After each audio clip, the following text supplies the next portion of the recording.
Good morning, YouTube. Today we're going to talk about the Ferrari market again. So are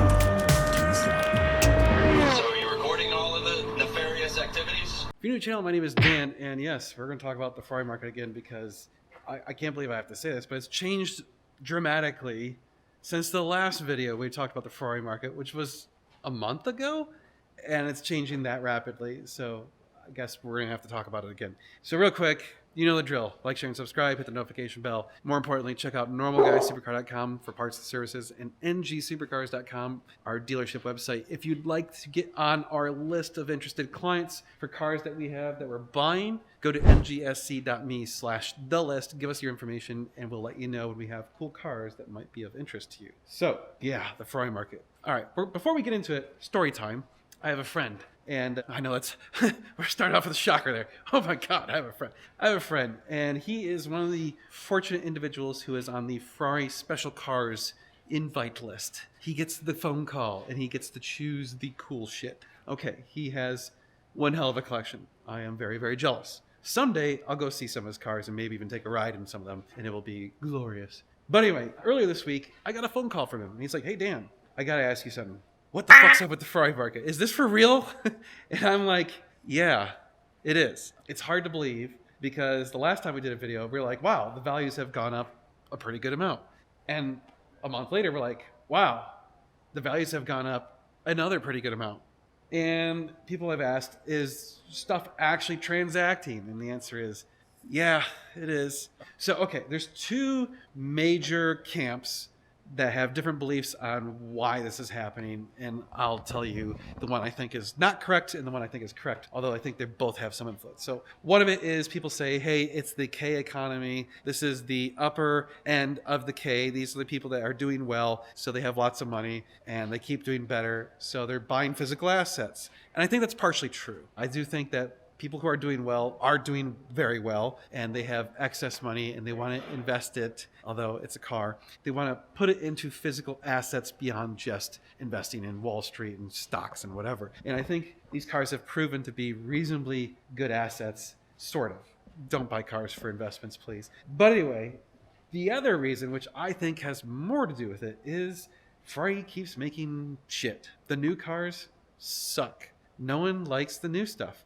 I'm sorry, it just doesn't get people excited. You know, how many people had this as a poster on their bedroom wall or dreamed of it when they saw it? How many people saw the 458 and thought, my God, I must have that someday? I can tell you my personal story is I've been a gearhead since I was a kid, and I thought nothing of Ferraris until one day I drove a 458, and that was the day I said, I will own a 458 before I die. It just changed my life. It was amazing. Think about the Testarossa. Think about all these older cars that you dreamed of. Think about the 360. I know a lot of you dreamed of the 355 that was on your bedroom wall. It kind of depends on the era which you grew up in of what was the dream Ferrari. Now think of the Lucia or the Purosangue.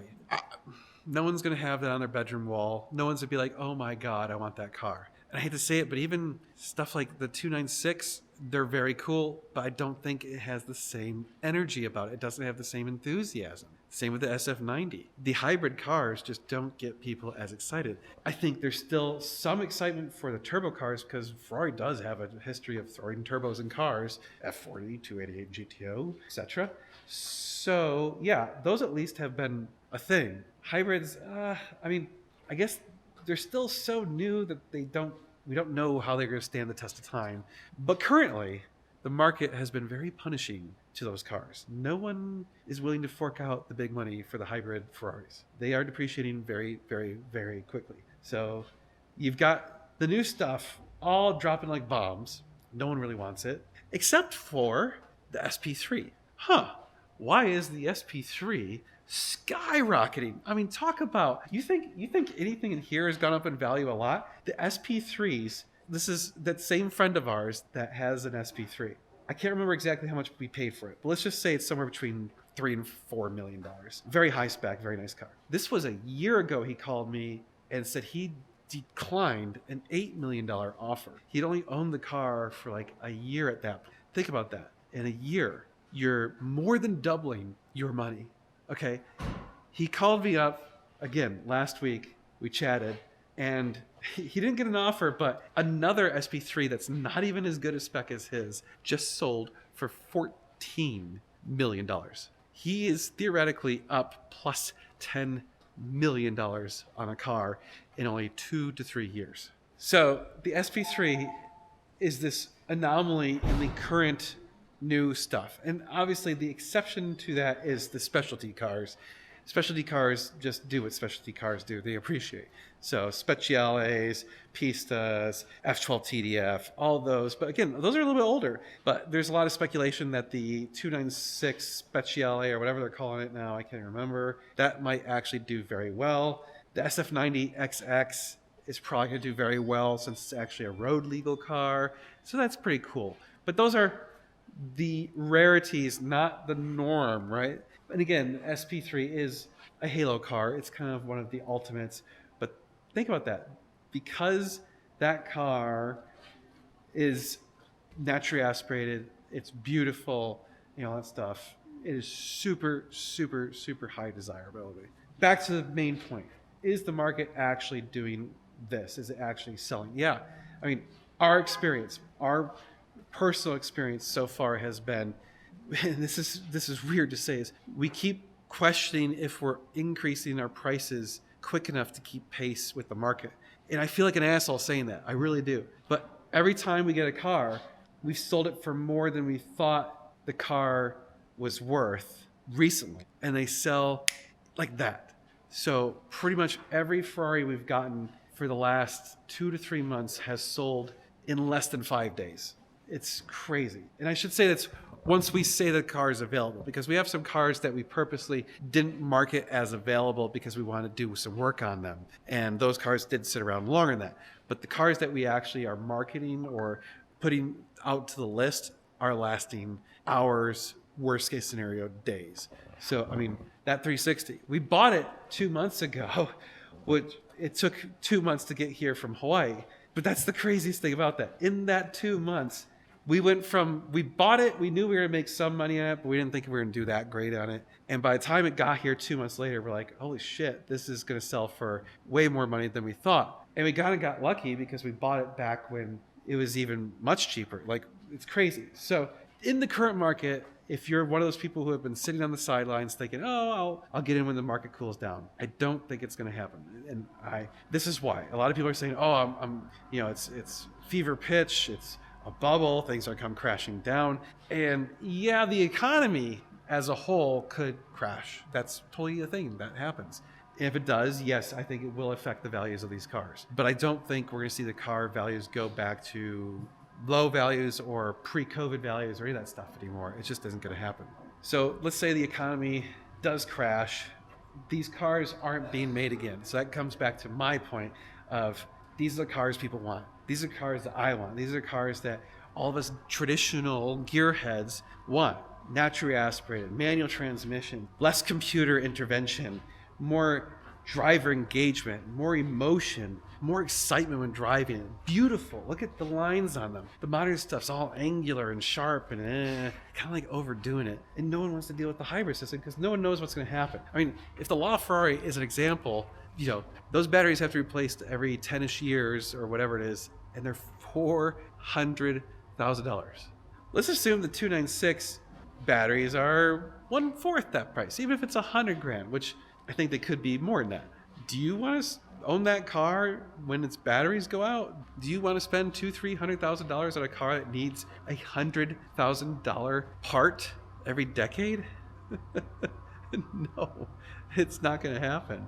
I think that's what's going on in the market is people are realizing these are special cars of a certain era. There was only so many of them. There's only so many left. There's only so many that are unmolested or clean title, good history, no accidents, reasonable miles, all that sort of stuff. And sadly, I think that means that less and less of them are going to get driven and you're not going to see them as much. And what we're seeing is there's none on the market. That's another reason prices are going up is all the people that own them appreciate the fact that these are special cars from a certain era and they don't want to sell them. We went from seeing a year ago, we would see 100 and something 458s on the market. And today, 20, 30, maybe 430s. There used to be 75 to 100 on the market, and right now I think there's like 10 or 15, maybe 10. It's crazy. 360s for a long time. 360s were kind of the unappreciated one, which is sad to say. And now there's only a couple of them on the market. So obviously those are some things influencing it. There's a lot of speculation that there was market manipulation. I actually believe that that's some of it. I think that kind of kicked off some of this whole momentum. I don't know that it's still true. With a caveat, there was some Bring a Trailer and other public auctions that went for absolutely insane numbers that didn't make sense. It's like, it's one thing when a car gets a really high number. It's another thing when it gets a number that's like out of bounds. So there was, I think there's been two now, but there was a 360 manual car with 22,000 miles. It was fairly plain Jane, in my opinion. It sold for $302,000. That was like almost $100,000 more than similar cars. So that to me didn't make any sense. The problem is people see that and they go, oh my God, my car is worth $300,000. No, it's not. That car for some reason had the right people bidding at the right moment. So don't expect that to be. Now, will they get to that point? Probably, yeah. I think the market is heading that way. There's no signs of it slowing down, or at least if it slows down, it's still going to just keep trudging along, going up overall. Will we see some dips? Probably. Will we see big changes in the market back down? I don't think so.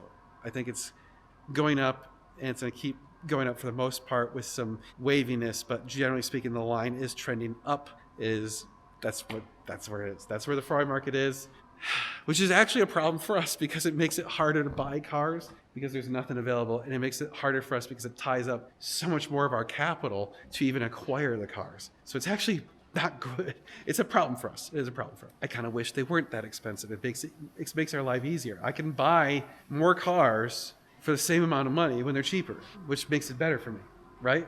So anyway, feel free to disagree with me. Put your comments below. Why do you think the market's doing what it's doing? Will we see other cars, other brands do stuff that Ferrari's been doing? Because right now it seems like Ferrari's kind of isolated and just going crazy, and we're not seeing that with Lamborghinis, and definitely not seeing that with McLarens. So we did see Porsches they've been higher than typical, but they're not doing this crazy crap that Ferrari is doing right now. So, and again, it's very specific Ferraris. So I think that also is an indicator of my theory of it's these certain cars from a certain era, because it's like 360s, 430s, 458s, 355s, even a 348, 575s, 550s, 599. Well, 599s are still kind of low. I don't want to say it because it'll probably cause it to go crazy, but it's probably like the last bargain out there right now. Don't scoop them all up, please. I want to buy some more. All right, you guys, feel free to get your name on our list if you're interested in buying one of these cars. If you're looking to get one, go to mgsc.me/thelist, fill out information. We'll reach out to you if we have anything that matches what you're looking for, or at least is close. And we'll see you in the next video. We're going to be doing a lot of cool car stuff. You're going to want to stay tuned. It's going to be sweet.